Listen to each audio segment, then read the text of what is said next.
encuentro. El Señor nos ha dejado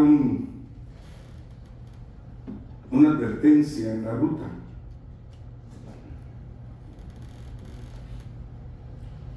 Primero debo dejar claro que la salvación no depende de lo que tú hagas o dejes de hacer.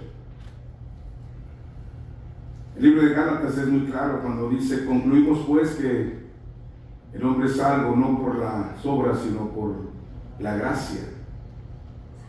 En Efesios capítulo 2 versículo 8 dice: por gracia sois salvos por medio de la fe, y esto no de vosotros, pues es don de Dios. La salvación depende de dos cosas. Bueno, de una en cuanto a la intervención divina, que es la muerte de Cristo en la cruz del Calvario.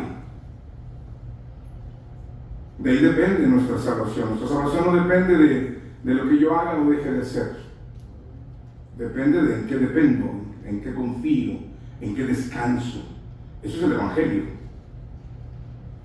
En Romanos capítulo 3, el versículo 25, si mal no recuerdo, dice: siendo justificados gratuitamente por su gracia, mediante la redención que es en Cristo Jesús.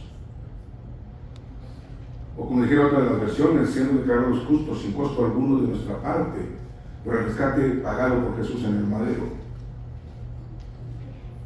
La salvación no es algo que nosotros nos ganamos, la salvación es algo que el Señor nos otorga cuando hay un sincero arrepentimiento. Quiero aclarar eso. La salvación no depende de lo que haga o deje de ser, es por gracia, solamente por gracia. Pero muchas de las veces oímos ese mensaje y lo dejamos pasar. Y todos queremos ir al cielo. Ayer tuve el privilegio de estar predicando en el funeral de nuestra hermana Alma, y hablábamos de cómo nosotros podíamos estar seguros de que podemos ir. Decía David: él no puede venir a mí, pero yo voy a ir. ¿Cómo es posible que nosotros podamos tener esa certeza, esa seguridad? Bueno, por la palabra. Primero, porque confiamos en la persona de Jesucristo, que dice que dijo ser, y porque confiamos en la obra de Jesucristo, que hizo una obra consumada como Él lo dijo en la cruz. Punto. En la ruta, mientras caminamos con el Señor, podemos ir perdiendo recompensas. Según de Corintios nos dice claramente que todos compareceremos en el tribunal de Cristo. Hay dos tribunales que se mencionan en las Escrituras. Uno es el tribunal de Cristo y otro es el tribunal del gran trono blanco. En el gran trono blanco es una confirmación de la condena, pero en el tribunal de Cristo es para ser recompensados por lo que hicimos mientras estábamos en el cuerpo, después de conocer a Jesús, sea bueno o sea malo. ¿Por qué? Porque mientras tú no tienes a Cristo, todas tus obras son malas.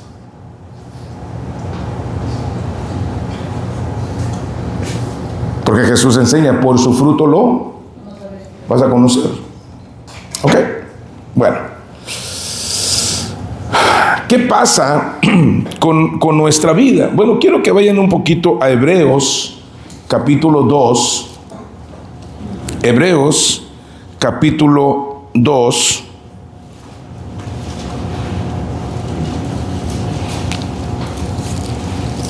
Versículo 1. ¿Qué es lo que nosotros tenemos que hacer mientras pasa este tiempo en lo que nosotros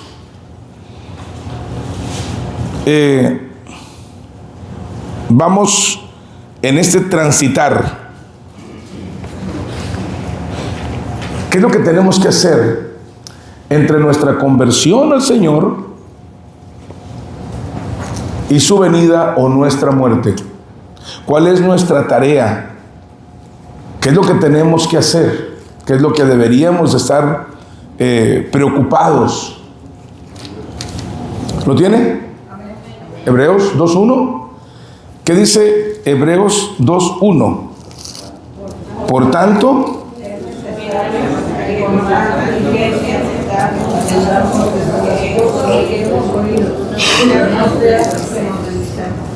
A ver otra vez, juntos. Por tanto, es necesario que con más diligencia atendamos a las cosas que hemos oído, no sea que nos deslicemos. Interesante.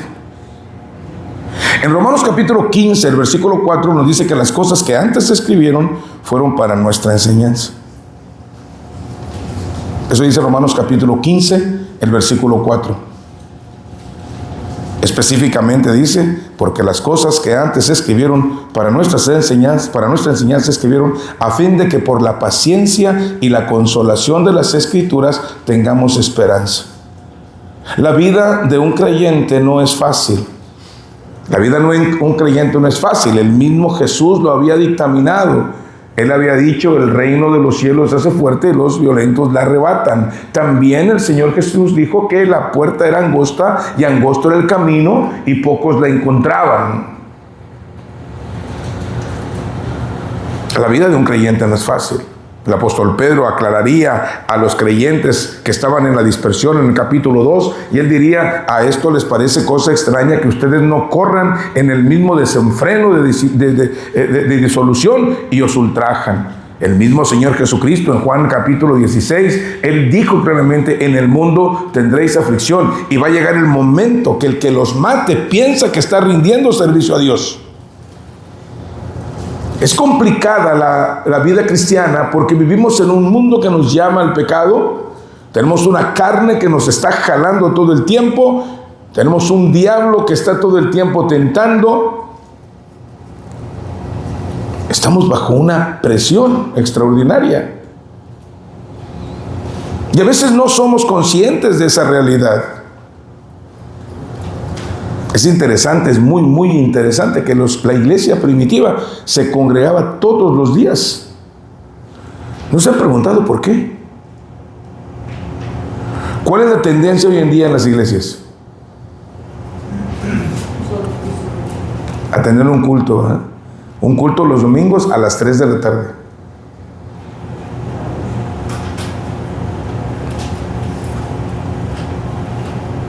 ¿Qué pasa?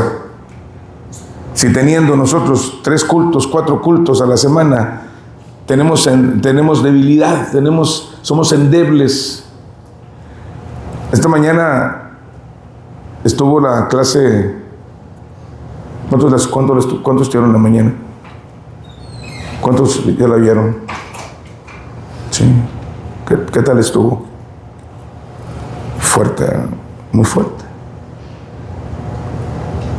Si nosotros con poco, aun cuando tenemos bastante palabra, bastante enseñanza, nos cuesta mucho. La iglesia primitiva dice, todos los días en el templo y por las casas no cesaban de enseñar y predicar a Jesucristo. ¿Por qué? Porque era mantener una constante en la vida. Yo aquí, la verdad, en esta congregación estoy de vacaciones. Porque en la primera congregación donde estuve, teníamos seminario el lunes, martes oración, miércoles estudio bíblico, jueves reunión de varones, viernes discipulado, sábado ganadores de almas, domingo en la mañana escuela dominical, domingo en la tarde culto de jóvenes, domingo en la noche culto de oración. Teníamos 9 cultos en una semana.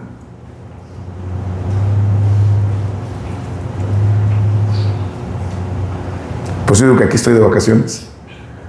Aquí nada más tengo 4. ¿Sí? Ahora estoy diciendo, pastor, ya no está regañando. No. Estoy diciéndole lo siguiente. Cuando usted está activo en las cosas, el apóstol Pablo dice en Romanos capítulo 8, si tú estás activo en las cosas del Espíritu, estás desconectado de las cosas de la carne. ¿Cierto o falso? Y si tú estás conectado a las cosas de la carne, estás desconectado a las cosas del Espíritu. Simple. Es muy simple la ecuación. Porque todos esperamos las grandes caídas, pero las grandes caídas no ocurren de la noche a la mañana. Creo que les compartí esto alguna vez. Estaba yo en la ciudad de Veracruz, en la playa de Mocambo. Una hermosa playa. ¿Cuántos son de Veracruz aquí? Muchos, ¿no? ¿Qué tal está la playa de Mocambo? Es empedrada. Yo me acuerdo muy bien de esa playa. Me caí de cabeza y me dolió. Está empedrada. No, pues no sabía. Yo siempre he pensado que las playas son de arena. Pero esa playa tiene piedras lisas. Bueno, me llevaron allí con la intención de que me matara, pero no ocurrió, tengo la cabeza más dura. Fui allí y el lanchero, yo me quedé viendo el horizonte, se ve maravilloso, y yo nomás sentía que se movía la barca, se movía la barca. Yo estaba, de repente vi unas bolas amarillas, o rojas, no sé qué eran, no me acuerdo del color, anaranjadas, eran fósforos. Y volteo y le digo, ¿y esas? Dice, bueno, no sé, son las boyas de atraco de los barcos. Me dice el lanchero, creo que es tiempo de regresarnos. De regresar. Las olas nos habían llevado lentamente hasta dentro del mar. Nos fuimos deslizando. Hay un pasaje, hay una historia en la Biblia que nos ilustra esta verdad y que deberíamos de tenerla en mente. Génesis capítulo 13.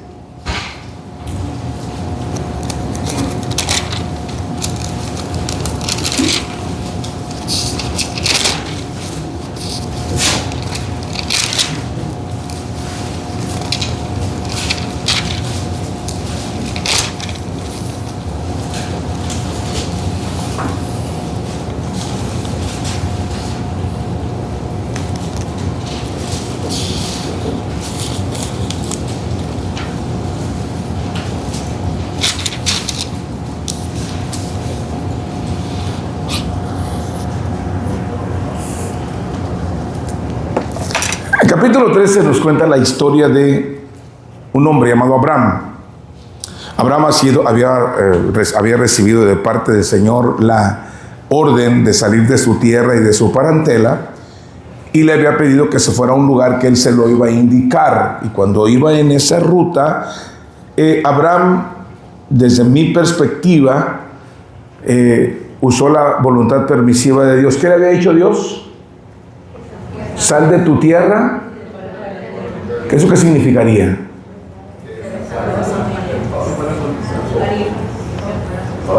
Dicen hoy aquí, ábrete. ¿Sí? Salte. Tú y tu esposa, vámonos. Pero había muerto el papá de Lot.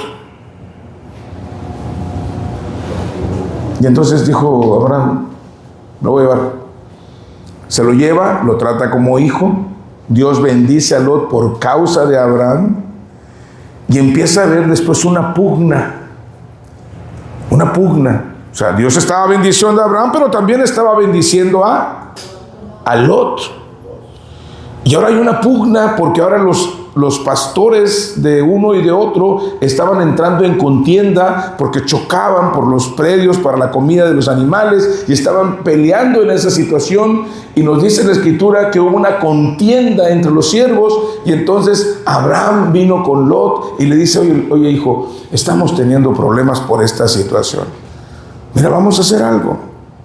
No queríamos contiendas. Yo no entiendo, yo qué hubiera hecho. Bueno, yo cambiaba de pastores. Yo cambiaba de pastores, ¿por qué? ¿Quién era el de la bendición? Abraham. Y si me está yendo con Abraham, pues ¿para qué me voy por otra parte?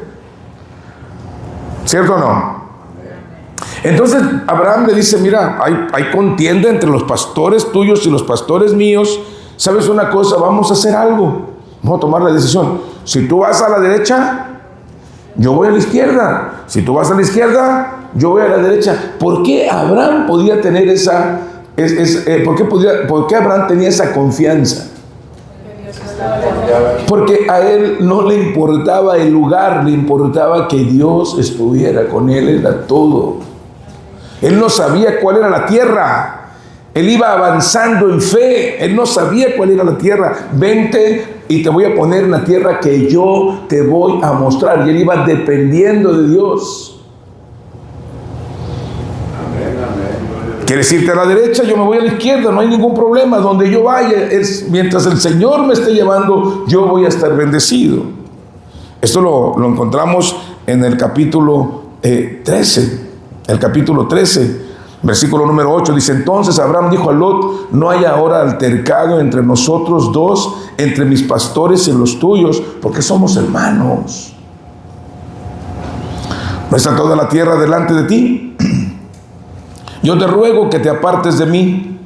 Si fueres a la mano izquierda, yo iré a la derecha.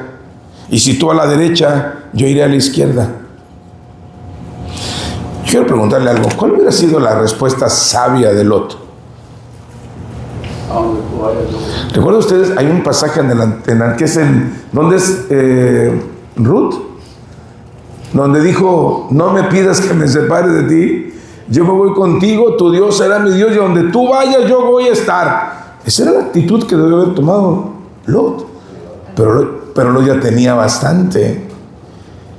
Y Lot quería más. Porque Lot no vivía como Abraham. ¿Cómo vivía Abraham? ¿Cómo vivía Abraham? No, ¿cómo vivía Abraham? ¿Cuál era el motor de Abraham? La fe. Él salió en fe y para fe. Capítulo 11 del libro de los Hebreos. Él salió de allá confiando en el Señor, dependiendo del Señor, donde el Señor me ponga y el Señor me va a bendecir. Cuando alguien me pregunta a mí: ¿por qué estás en una iglesia chiquita? Digo: porque Dios me tiene ahí. Pero no debía estar en una iglesia más grande. No, estoy donde yo quiero estar donde Dios quiere que esté. Porque donde Dios quiere que yo esté, ahí me va a bendecir. Y yo voy a ser de bendición. Pero Lot no vivía así. Lot vivía por circunstancias, por vista. Miren, capítulo número 13 de Génesis, el versículo 10 dice: y alzó Lot sus ojos y vio toda la llanura del Jordán, que toda ella era de riego, como el huerto de Jehová, como la tierra de Egipto, en la dirección de Zoar, antes que destruyese Jehová a Sodoma y a Gomorra. Entonces Lot escogió para sí toda la llanura del Jordán, y se fue Lot hacia el oriente, y se apartaron el uno del otro. Lot va por fe, Abraham va por fe, y Lot va por vista. Dice: qué buen business. Es como quitarle un pan a un niño. Esta es la tierra de riego. ¿Quiénes son los agricultores aquí? Nadie. ¿No? Nadie ha sembrado tierra aquí. Hilario, ¿tú sembraste, no? ¿Qué es mejor, la tierra de riego o la tierra de temporal? ¿Por qué? ¿Tienes agua todo el tiempo? Es la tierra de riego. El temporal, pues si llueve bien, y si no, pues te aguantas. Pero ¿qué decía Abraham? Donde yo esté, donde yo vaya, si el Señor es su voluntad, ahí me va a aventar una nube. ¿Recuerdan en los tiempos de Moisés? Así es que Abraham tenía una dependencia absoluta del Señor. Él no necesitaba ver que las cosas iban a ir bien. Mire, fe es cuando todo está en contra y tú aprendes a depender de Dios. Porque cuando todo está en control, pues es fácil tener fe. Cuando tu refrigerador está lleno de toda la comida que tú quieres, no se necesita fe para depender que Dios te proveerá. Pero cuando tú abres el refrigerador y no encuentras eso, entonces tú tienes que aprender que Dios proveerá para el día de mañana. Se cuenta una historia de unos ancianos que estaban llamando a un programa de televisión. Dos personas de fe, creyentes. Y entonces La esposa le dice al marido, ya no hay nada para comer. Entonces este anciano se arrodilló ahí en el porche de su casa con su mujer y dijo, vamos a orar al Señor que nos provea lo necesario. No podemos trabajar, no tenemos quien nos dé, vamos a orar al Señor. Y entonces se arrodillaron y oraron al Señor, y había un programa de radio donde la gente podía llamar y pues exponer sus necesidades, y llamó a la radio y dijo, oiga, nosotros estamos orando que el Señor toque el corazón de alguna persona para que nos envíe comida. Entre las personas que estaban escuchando este programa había un hombre ateo, y escuchó y dijo, le digo a su asistente, ven acá, ¿estos quiénes son? Estas unas personas oraron ahí, están pidiéndole que Dios les mande comida. Mire, quiero que vaya usted al mercado y compre una gran canasta de comida con todos los productos habidos y por haber, y usted los va a pagar con mi tarjeta y luego se los va a llevar a ese lugar y les va a decir, el diablo se los manda.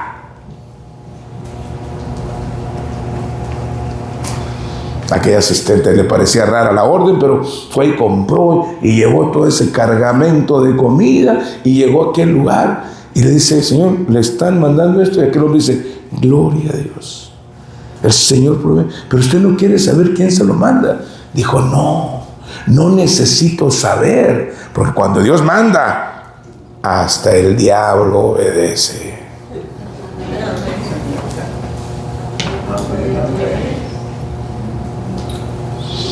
Eso es andar por fe.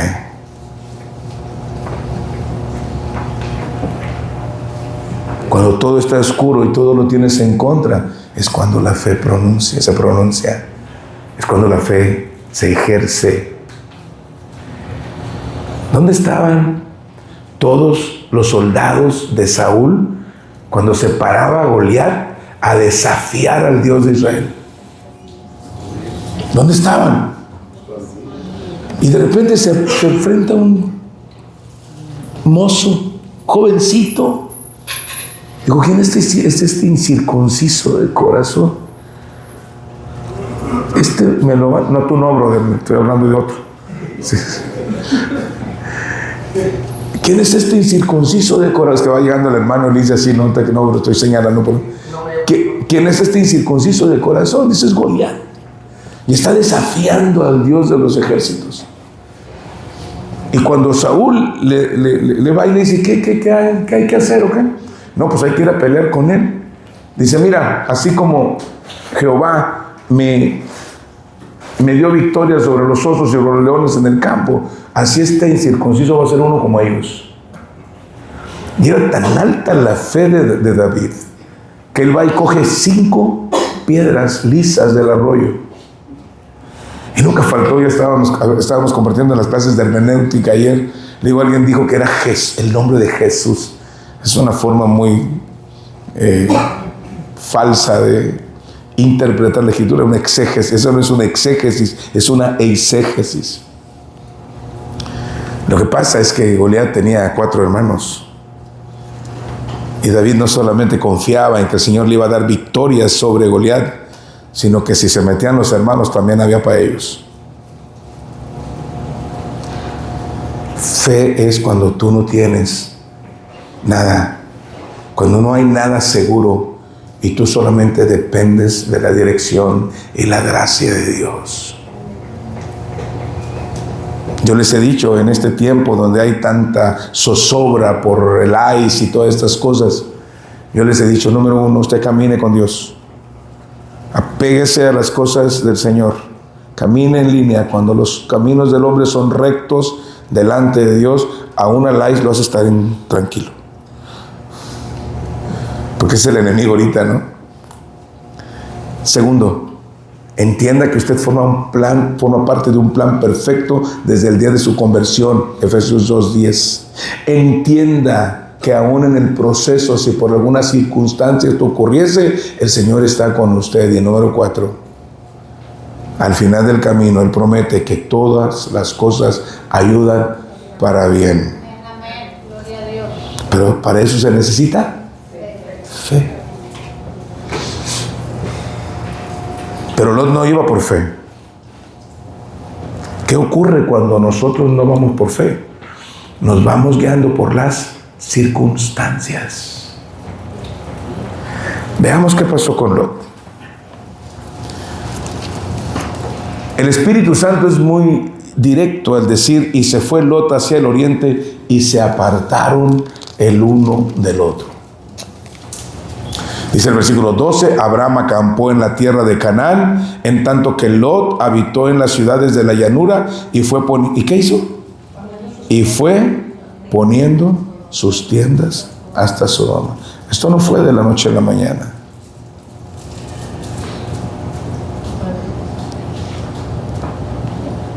El escritor sagrado nos da una definición. Mas los hombres de Sodoma eran malos y pecadores contra Jehová en gran manera. Y Jehová dijo a Abraham, después que Lot se apartó de él, alza ahora tus ojos y mira desde el lugar donde estás hacia el norte y hacia el sur y al oriente y al occidente, porque toda la tierra que ves la daré a ti y a tu descendencia para siempre. Aunque Lot se está yendo para allá, no te preocupes, es tuyo.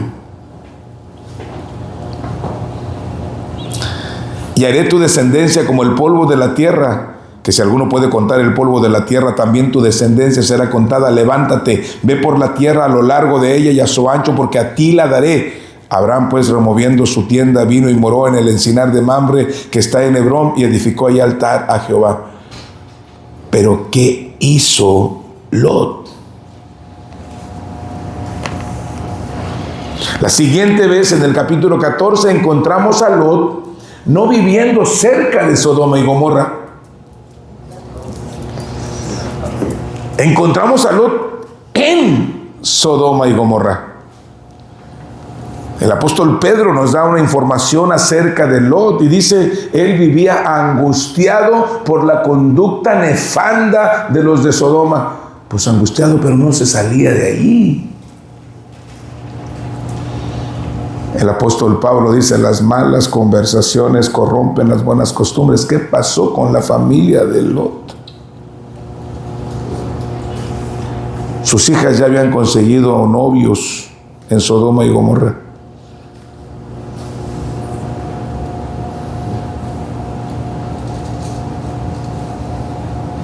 Usted dice, ¿no es cierto, pastor? Sí, vea lo que dice la Biblia. Cuando viene Lot y les dice, vámonos, que el Señor va a destruir aquí. Y sus yernos. ¿Quiénes son los yernos? Parece que se burlaban.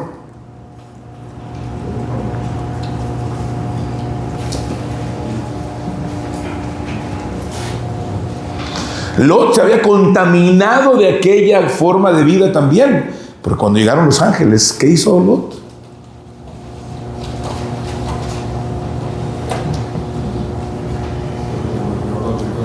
Dijo, oigan, no se lleven a estas personas que son visitantes.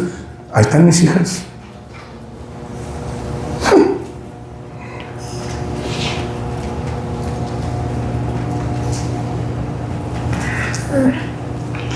Y Dios interviene por la intercesión de Abraham.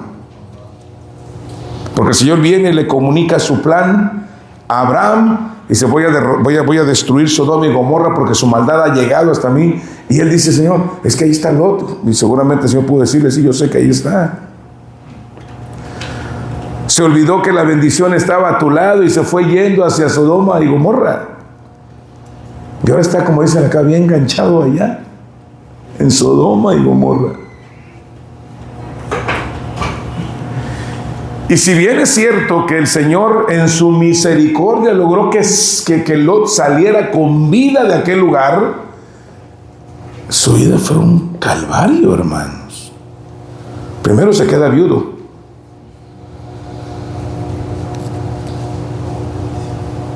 Porque su mujer se quedó convertida en una estatua de sal. ¿Y qué pasó con las mujeres? Los yernos no se salieron las hijas. ¿Pero qué pasó con las hijas? Y de ahí salieron dos de las tribus más dañinas para el pueblo de Israel.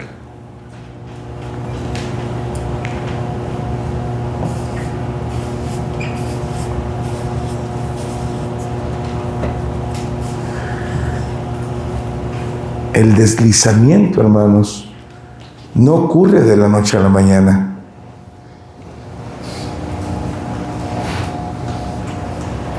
Por eso la Escritura nos dice en el capítulo 2, versículo 1, por tanto es necesario que con más que, ¿qué es diligencia?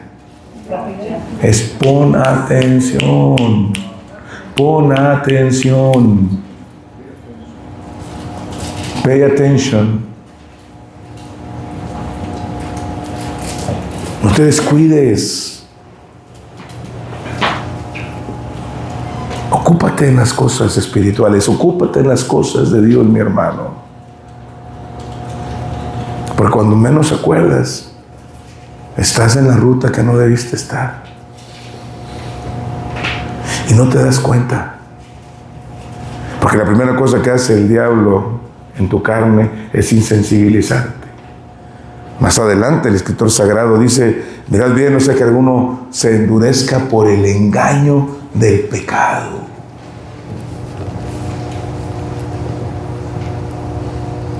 Hoy esta mañana, hablábamos de lo que hace una familia cristiana. ¿Recuerdan? ¿Recuerdan qué hace una familia cristiana? Oran, adoran, leen su Biblia como familia, sirven al Señor como familia, caminan con Dios como familia. Los hombres, ustedes los varones de Dios, asumen su responsabilidad como hombres de Dios en esa familia. Y son los que ponen la línea, hoy hablábamos de eso, ciertamente alguien dijo por ahí, hoy hablamos de eso, usted pone la línea. La ruta, marca la ruta. Si la siguen o no ya no es asunto de usted. Hoy tuve la oportunidad de hablar con alguien que era de un adulto y se lo dije. Cárgale todos los piojos que tú quieras a tus padres hasta los 18.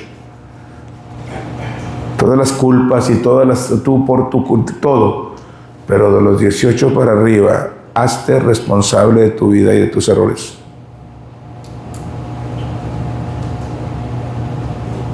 Y ahí viven los padres con las culpas de eso. Marque la ruta.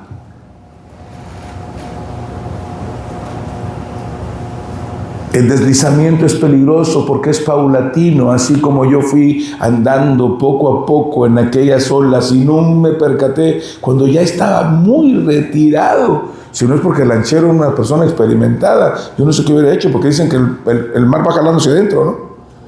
El mar jala hacia adentro. Y yo no sé nada de navegación.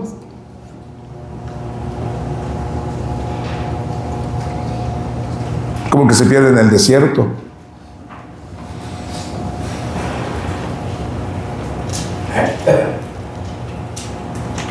No te apartes de la fuente de bendición que es Dios. Ahora ya no es Abraham quien va guiando tu vida, es el Señor, el Dios de Abraham. Así a quien debes tú ver.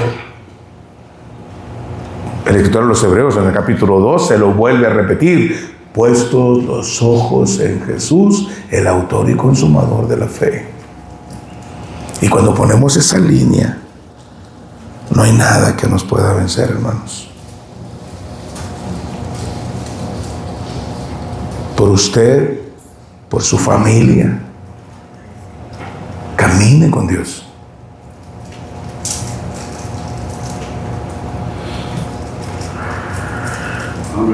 No se deslice.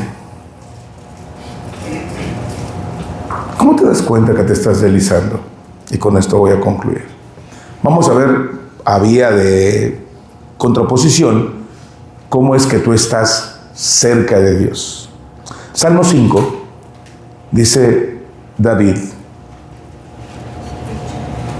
escucha, oh Jehová, mis palabras, considera mi gemir. Está atento a la voz de mi clamor, Rey mío y Dios mío, porque a ti oraré. Oh Jehová, de mañana oirás mi voz, de mañana me presentaré delante de ti y esperaré. El Señor Jesús dijo, velad y orad.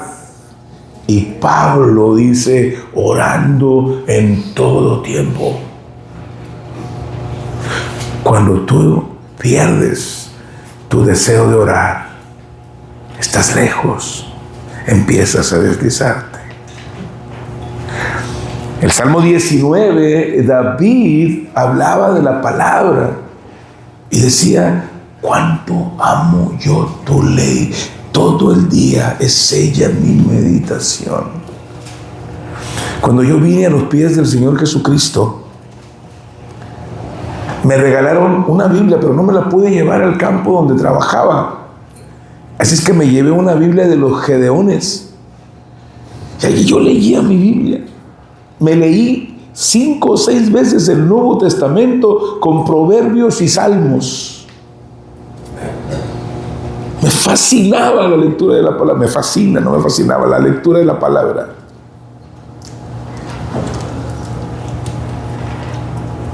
El salmista decía, cuánto amo yo tu ley.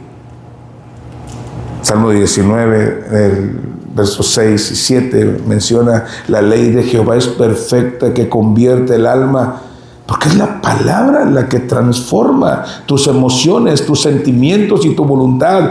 Es la palabra la que te cambia. Jeremías dice, porque como martillo que quebranta la piedra es mi palabra. Mi amigo, por eso no cambias, brother. Porque no tomas en serio la palabra. No la tomas, no la lees. El apóstol Pablo, al Señor Jesucristo, dice, escudriñad las Escrituras, porque ellas dan testimonio de mí. Y el apóstol Pablo menciona que toda Escritura es útil para enseñar, para instruir, para corregir en justicia, a fin de que el hombre de Dios sea perfecto y enteramente preparado para toda buena obra. No puede haber un crecimiento. El apóstol Pedro lo menciona, desead como niños recién nacidos la leche espiritual. Y a veces tú anhelas más el periódico, las noticias, TikTok, YouTube, Instagram, que la palabra.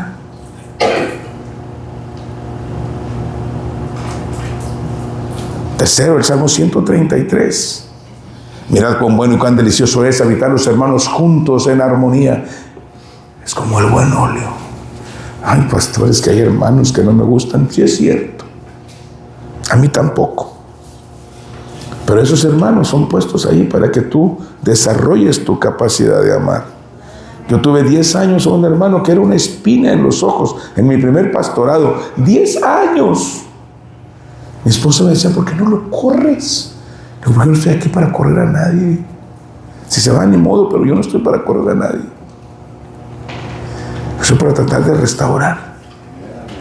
Y hasta el último día lo intenté. No hay perfección en la iglesia.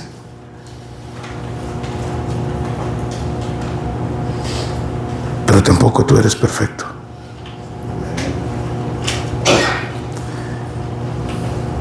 ¿Qué dice Jesús en Juan 17? Que todos sean uno, como tú y yo, Padre, somos uno.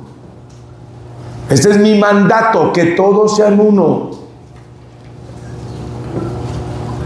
Yo me pongo a pensar en Simón el celote y Mateo el publicano. 2 ideologías completamente contrarias. Simón el celote, juntamente con los macabeos, seguramente iba a pelear contra los romanos, y Mateo había trabajado para los romanos en los tributos públicos, y se consideraban a los publicanos como garrapatas del pueblo de Israel, porque chupaban la sangre. El imperio romano pedía $1 y ellos pedían 2, uno para el gobierno y uno para ellos. Por eso eran multimillonarios. Y a los 2 el Señor los llamó al ministerio. Seguramente lo miraba Simón el celote y decía, como que aquí huele algo mal. Eran humanos al final. ¿Se acuerdan cuando Jacobo y Juan estaban allí peleándose por querer ser los primeros? Queremos que nos pongas a la derecha y a la izquierda. ¿Recuerdan eso? Eran humanos. ¿Recuerdan a Pablo y Bernabé discutiendo?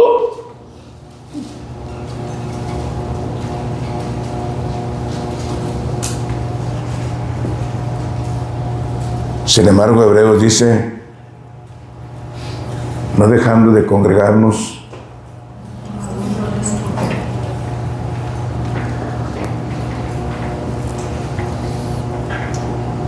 en el Salmo 51, después de haber confesado su pecado, David dice, y publicará mi boca tu alabanza, y los pecadores se convertirán a ti. Es la cuarta cosa. En Mateo capítulo número 28, Jesús ordena que vayamos y prediquemos el Evangelio, que es el Evangelio que Cristo murió por nuestros pecados y que resucitó. Y que ahora nos ofrece salvación y vida eterna. Eso es el Evangelio. Tenemos que predicarlo, tenemos que comunicarlo, pero antes tenemos que vivirlo.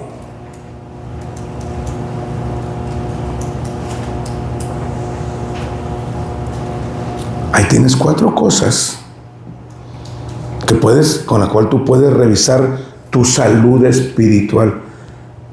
¿Cuántos tienen coche aquí? ¿Ah? Cuando se prende un foquito ahí, ¿cómo se llaman esos? Sensores. Check engine. Y empieza a hacerte así. Bueno, primero se pone así. Es una advertencia. Cuando pasa y no le haces caso, de repente empieza a hacer así. Está a punto, y ya cuando sale nada, ya te quedaste parado.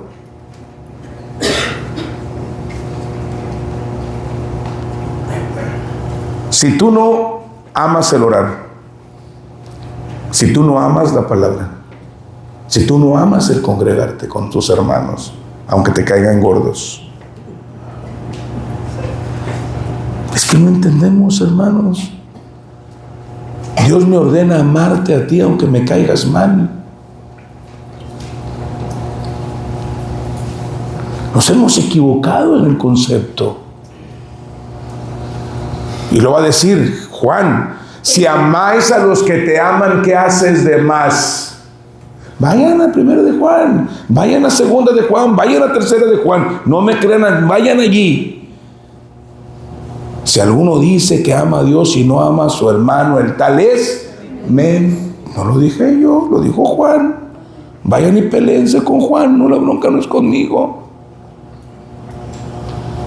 Y 4, el que se avergonzare de mí, de mis palabras, delante de esta generación adúltera, yo me voy a avergonzar de ellos. No compartes su palabra, no oras, no lees su Biblia, no te congregas. Tu salud espiritual tiene problemas. El problema no es ese, el problema es que es una señal. Si ustedes se dan cuenta, en el discipulado, la primera lección se llama factores de crecimiento. Usted va a crecer en la medida que ore, en la medida que estudia la palabra, en la medida que usted se desenvuelve con sus hermanos. No hay nada de malo en que usted tenga a sus amigos, no hay nada de malo en eso. Pero sí es importante que estés en paz con todos. Número 4, compartes la palabra, tu vida espiritual va a estar creciendo. Y Dios va a usarte, y va a usarte, y va a usarte, y va a usarte, y va a usarte. Y te voy a decir algo, no vas a tener tiempo para estar viendo las fallas de los demás. No vas a tener, yo no tengo tiempo.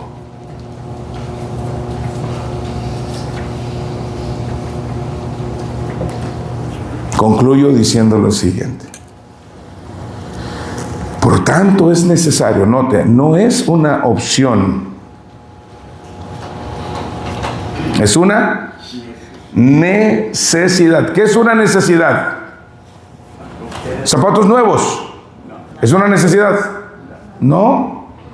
Entonces no puedo decir, oiga, tengo la necesidad de los zapatos. ¿Zapatos no es una necesidad? ¿Qué es una necesidad? Comer.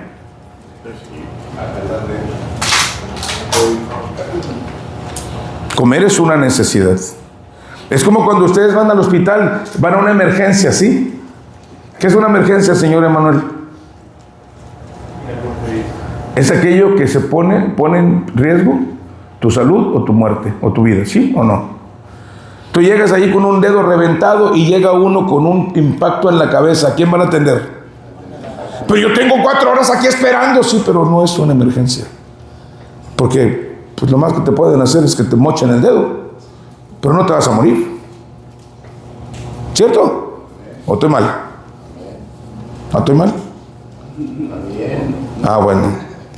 Pues digo, estoy mal, hijos, amén.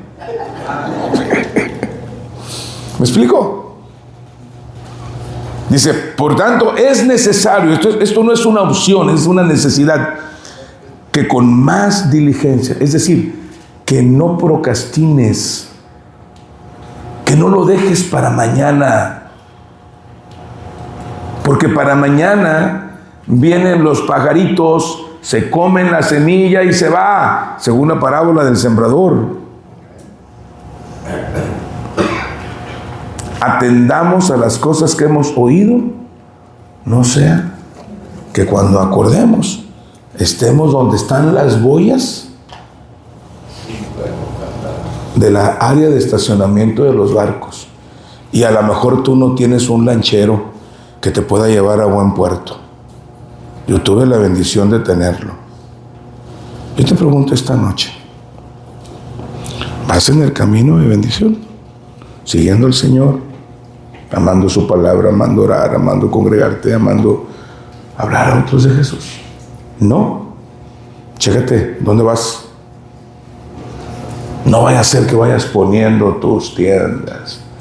Cuando menos acuerda, ya te estás juntando más con personas no creyentes. Cuando menos acuerda, ya en vez de encender de esperanza, ya estás encendiendo la pantera cumbiambera. Cuando menos acuerda, ya no lees libros de autoayuda, pero no lees la palabra de Dios. Hablas de todo menos de la palabra a la gente que necesita oír el Evangelio. Eso te va a marcar cuál es tu nivel de distancia que vas teniendo en tu relación con Dios. Puestos de pie, oramos.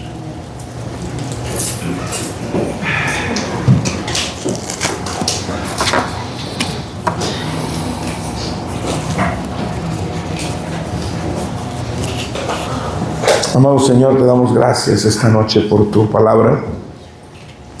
Y gracias porque siempre encontramos una advertencia, Señor. Reconocemos, Señor, que muchas de las veces dejamos de lado estas cosas importantes porque no les damos el valor. Nos convertimos en religiosos más que en cristianos. Toma tu iglesia, tómanos a nosotros, Señor. Y muéstranos la ruta, Señor. Que podamos corregir el rumbo. Gracias por tu paciencia y tu misericordia. Quizá esta noche tú estás aquí, tú no conoces a Jesús como tu Salvador. Hoy es el tiempo. Reconoce tu pecado, arrepiéntete. Pon tu confianza en Jesús, quien murió por ti en la cruz. Deja de confiar en tus obras o en tu religión y pon tu confianza en lo que Cristo hizo, porque Jesús ya dijo, consumatum est, ya está completa la tarea. Y ahora la salvación es gratuita para ti. ¿Qué tienes que hacer? Reconoce tu pecado, arrepiéntete, pon tu confianza en Jesús y pídele que tenga misericordia y Él lo hará. Si en esta noche tú no tienes la seguridad de que si mueres hoy irás con el Señor, como Pablo lo dijo, para mí el vivir es Cristo y el morir es ganancia. Si tú no puedes tener esa certeza, tú necesitas a Cristo. ¿Habrá alguna persona esta noche que diga, pastor, yo deseo entregarme a Jesús? Ora por mí. ¿Habrá alguna persona? Padre, gracias te damos, Señor. Rogamos que tu palabra siga haciendo efecto en nosotros, que nos corrija y nos ayude a retomar la ruta en el nombre de Cristo. Amén. Hermanos.